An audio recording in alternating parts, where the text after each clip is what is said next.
Hey everybody, welcome back. We are getting ready to start a new show. It's a docuseries, which is why I hesitated on that. We are getting ready to watch Hotel Cecil. The full title is Crime Scene: The Vanishing at the Cecil Hotel. And this is a docuseries about the notorious Cecil Hotel grows in infamy when guest Eliza Lamb vanishes, from the creator of the Ted Bundy tapes, a dive into crime's darkest places. And I did watch the Ted Bundy tapes, which were fascinating in and of themselves. So I can't remember if Hotel Cecil or Cecil Hotel is the name of the hotel that had all the traps and all that kind of stuff from the 1880s, was it? Of the man who was a serial killer, but it might be something else instead. I might be just associating it with that just because I not liked, but I was fascinated by that part of American Horror Story with the hotel with all the traps and stuff. The little girl was playing with the drink cap. So we're going to watch this. This is only 4 episodes. They're all under an hour, just under an hour. So we're going to give this, we're So we're going to watch this and see what it's actually about and kind of go from there. And the hotel in the thumbnail looks too new to be what I'm thinking of. So it's probably not what I'm thinking. Let their hair down. So this must be in Los Angeles.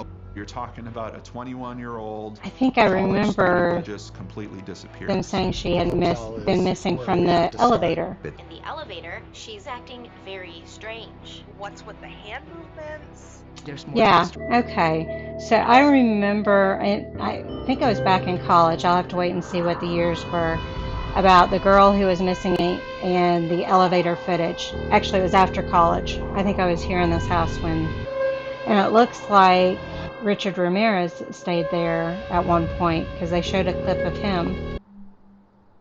2012, okay. People can really be themselves. Was she a blogger? The investigators began to exchange information with Elisa Lamb's family to figure out where she was last seen. I was going to say, when I check in with Dad or Mom, I don't check in with Mom anymore, but when I used to, they knew what my plans were coming up. I wonder, well, I guess if enough crime happened at that hotel, then maybe employees that have been there long enough may know when there's foul play and when there's not. But why would you leave it to hotel staff to decide whether it was foul play or not? Very big and very spacious, with big pillars. It does have an American Horror Story vibe to it, though, doesn't it? You almost have to peel your feet as you're walking. I've been in Not places quite, like but that. almost. Nasty. Yo le dije lo que yo nunca. And I do have my contacts in, so I can actually read what's going on the screen. It was almost like she'd left these digital breadcrumbs for them to follow. One positive. Costs $1 million, which is a lot of money back then. I was going to say, now change the cost for inflation. So it's been 5 days, 6 days now. There's been no communication at all. And so they're doing a press conference, but we still haven't seen whether they reviewed the security footage at the hotel. And we're on day 5.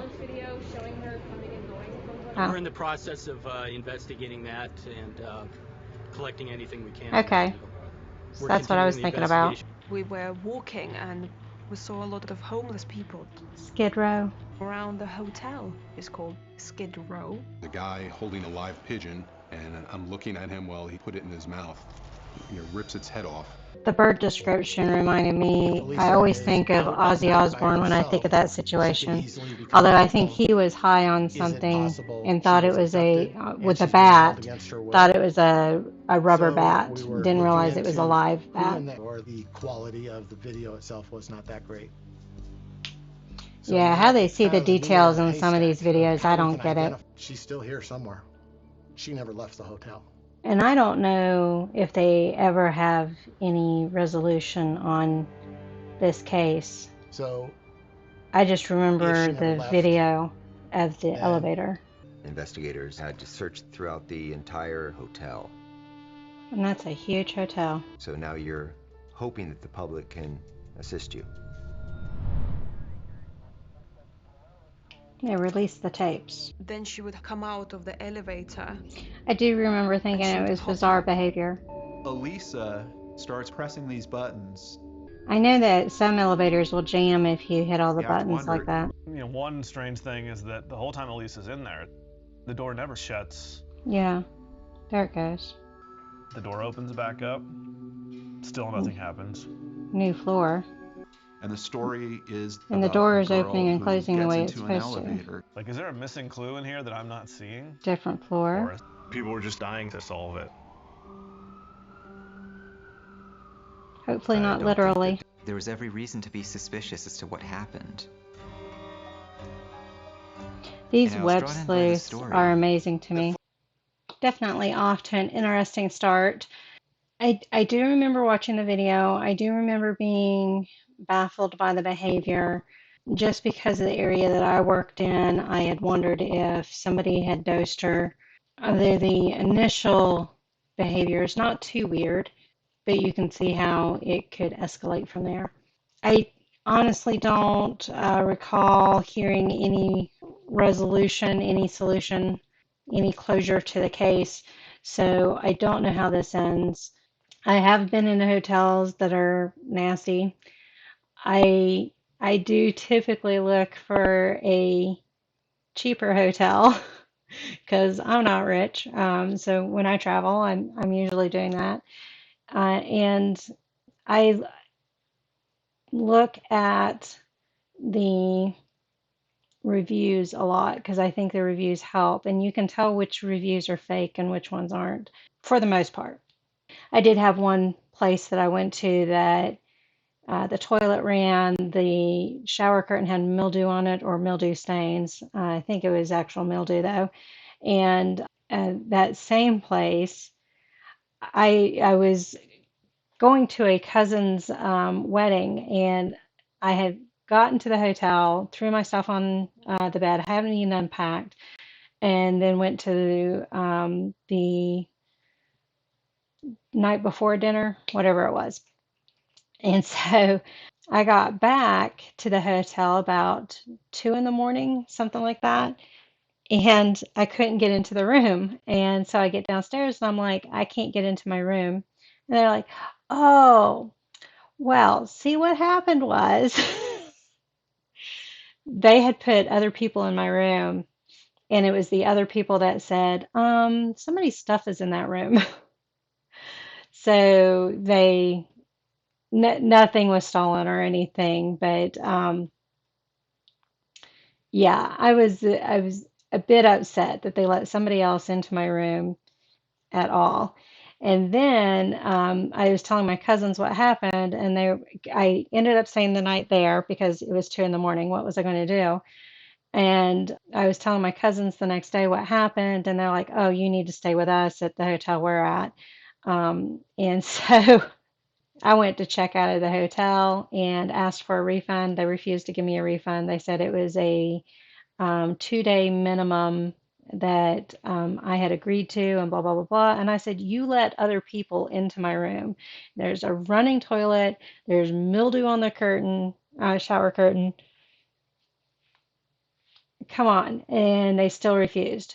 It was the chain, and I will say the chain was an Econo Lodge chain of hotels.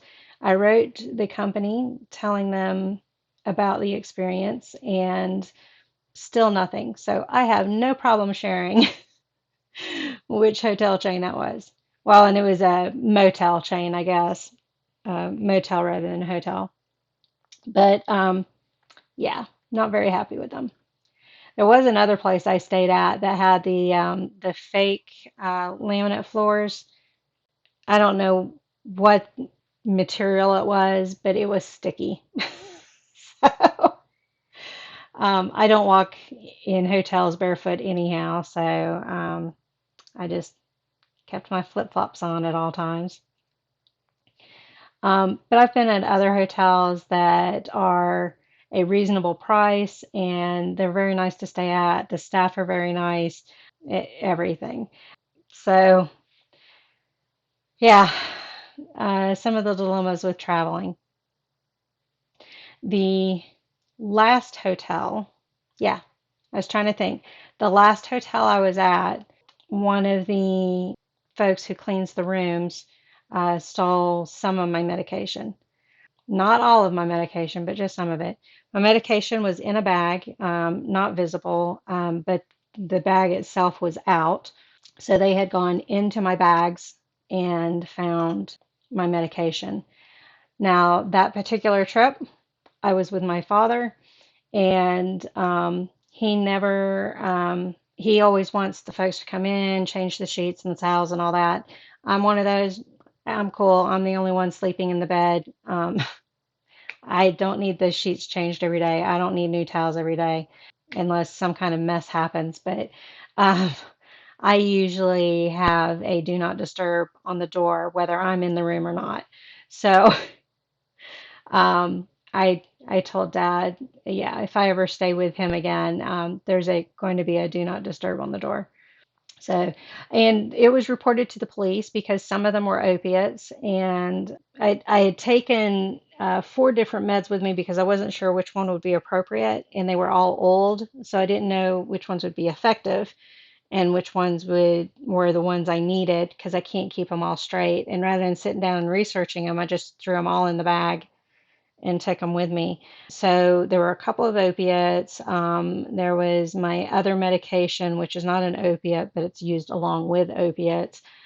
And then an antidepressant. They took some of my antidepressant medications.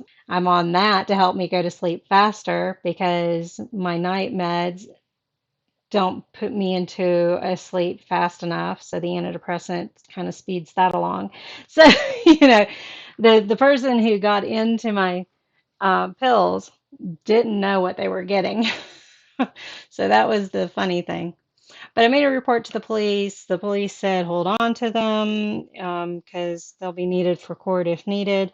The manager was very helpful, and I gave the police the name of the staff person. In fact, that staff person did not show up to work the next morning. Yeah. And the police, no, I did follow up about a year later and asked, I still have these pills. What am I supposed to do with them? Nothing. Then I was trying to get things settled when I got back home with the pharmacy because you can only get your medications so far in advance. You can't get them too soon. So I was having problems getting my main medication, and the pharmacy said they just needed to see a copy of the police report, and that's all they needed. So I called the police department, tried to get a copy of the report. They said, oh, we can only send that with a subpoena. I said, what? I said, I can't afford an attorney to subpoena you. So I was pissed about that. And so the pharmacy knew me, knew my record. They knew I didn't abuse my medications. They ended up making an exception and going ahead and refilling my prescription. But that was ridiculous that the police department was requiring a subpoena for the report. Yeah, I know people will abuse situations and make police reports so that they can get the medications again, like Xanaxes and their opiates and stuff like that, Klonopins. But if a person doesn't have a history of it, you shouldn't have to. Well, of course, they didn't know. The police department up there didn't know me. But for the police department to require that subpoena for your report that you're making of your medications being stolen. And there was, the fact that the employee didn't show up to work the next day kind of was in my favor. I don't know. That pissed me off. They never did call me as a witness or anything like that. So I know they never took that person to court. Yeah. So fun, fun.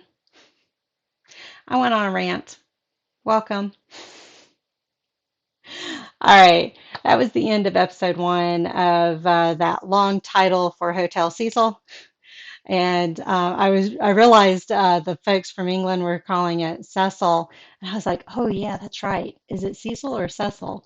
And so then the LA cops were calling it Cecil, so I didn't feel so bad. We're just going to call the show that. Thank you for joining me on this one. I will see you guys on the next one. Bye.